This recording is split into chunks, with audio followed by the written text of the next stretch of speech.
उपवास आहे, थालीपीठ खायचं आहे, पण बटाटा नको. चला बघूयात शिंगाड्याचं हे थालीपीठ बटाट्याशिवाय कसं करायचं. शिंगाड्याच्या थालीपीठात आपण बटाटा नाही तर रताळं वापरणार आहोत. रताळं स्वच्छ धुवून सोलाड्यानं त्याची सालं काढून घ्या.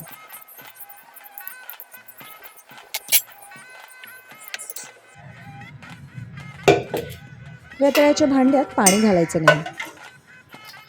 हे रताळं मोठं आहे त्यामुळं 2 भाग करून मी हे वाफून घेते. लहान असेल तर अख्खंही ठेवता येतं. शिजलेल्या रताळ्याला किसून घ्यायचं. बाकी जिन्नसांमध्ये 1 वाटी शिंगाड्याचं पीठ, मीठ, बारीक चिरलेली हिरवी मिरची, पाव वाटी ओलं खोबरं घ्यायचं. हे सर्व साहित्य एकत्र करून छान मळून घ्यायचं. शिंगाडे रताळं थालीपीठात हिरवी मिरचीच छान लागते. पीठ मळताना कोरडं वाटलं तर पाण्याचा हपका मारून पीठ छान मळून घ्या.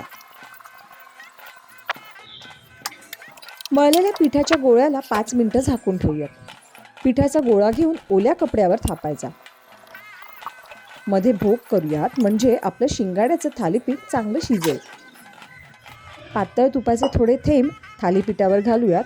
तव्यावरही तूप पसरूयात. थालीपीठाच्या कडेने तूप सोडून तव्यापासून जरा सोडून घेऊयात. झाकण ठेवून साधारण 3-4 मिनिटं हे थालीपीठ शेकू दे. झाकण काढून परत तूप घालूयात आणि पलटूयात.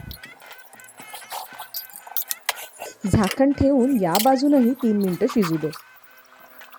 आपलं रताळं शिंगाड्याचं थालीपीठ तयार आहे. बटाटा न घालताही खमंग असं शिंगाड्याचं थालीपीठ तुम्ही उपवास नसला तरी खाऊ शकता.